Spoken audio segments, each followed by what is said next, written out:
So 370 today, we're talking about some standouts in the matchup yesterday between St. Louis and Chicago, where we saw Chicago pumping 8-3 win and take advantage of St. Louis for pretty much the entire game. I don't know what St. Louis was doing with the goalie situation. They had Joel Hofer bouncing in and out of the game. Jordan Binnington was in the game at some point too, so it's just kind of a tricky situation. But yeah, Chicago was rolling and had a lot of guys scoring. And talk about guys who need to contribute. You're getting Lucas Reichel, who's on the board of the goal. Actually got two, and then Ilya Mikheyev, Tyler Bertuzzi, Frank Nazar, Jason Dickinson, Ryan Donato, Ryan Green, all had a goal. So I mean, you look at it, it's there's the whole lineup, and they're able to score from the top down, and they were able to produce offensively there. So they did a great job of being able to handle that and being able to just control the game regularly, and we're doing a great job of being able to play in transition and play with speed, play with tempo, and this is actually a good St. Louis team. So they just had an off night. Their goaltending was off. Both sides, the goaltending was a little bit off, and but with Chicago, obviously the X factor in this game, you can say with Connor Bedard just in terms of the speed, the skill, and then Frank Nazar was second.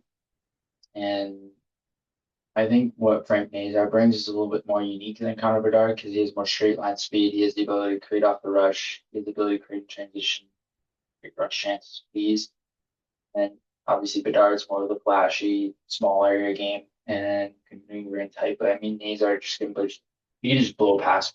That's his biggest differentiator and what separates him from other guys on the team.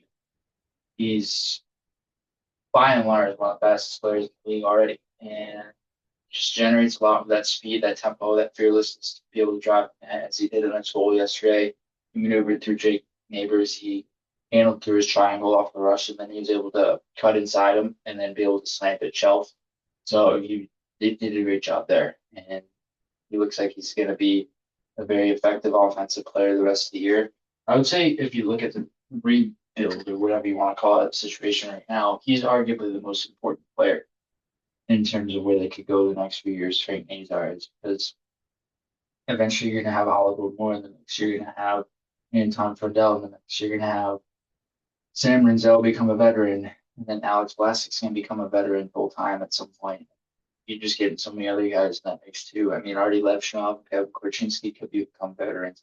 So, like, you're getting an abundance of guys who ideally can fill up the lineup. You want them to fill out your lineup. You just kind of question right now where they're at. But I mean, Nazar is really important to this because you look at their top line, it's filled with a lot of veterans, guys who've been in the league for a long time, including Nick Foligno back, Tyler Bertuzzi, and Able Teravainen, Ryan Donato, Andre Burakovsky, guys and wingers who have been around the league for a long time.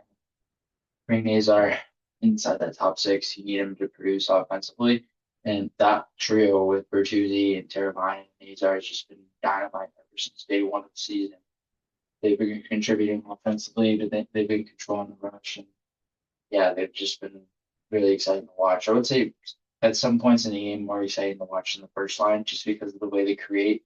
And they have different elements on that line. So that makes them effective at 5-on-5 too. So, and then for St. Louis, I mean, a couple of standouts, not really too many. I would say Dylan Holloway, Jordan Kyrou, those guys have shown their speed, physicality, which is pretty usual out of their games. Colton Parayko, Jake Neighbors, yeah, two guys who are very physical in front of the net. Just they play hard, they play intense there. Yeah, they're very effective physically in how they're able to manage the play there. They shut plays down quick. And that's the biggest differentiator to their game and how they play the game hard. And they're an X factor for sure. Jake Neighbors, especially being a younger guy, but they didn't have too many guys that were really noticeable. And if they were noticeable, it was more inconsistently, which is usually ironically on Chicago's side more than St. Louis' side. But I mean, St. Louis just had an off game. They'll be back. They'll probably win the next game after or something.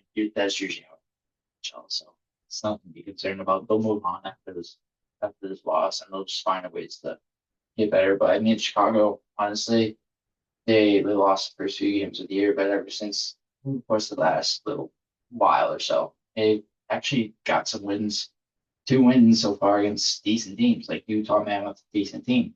St. Louis Blues were a good team last year. So you're getting wins against competitive teams, which is good to see off the bat too.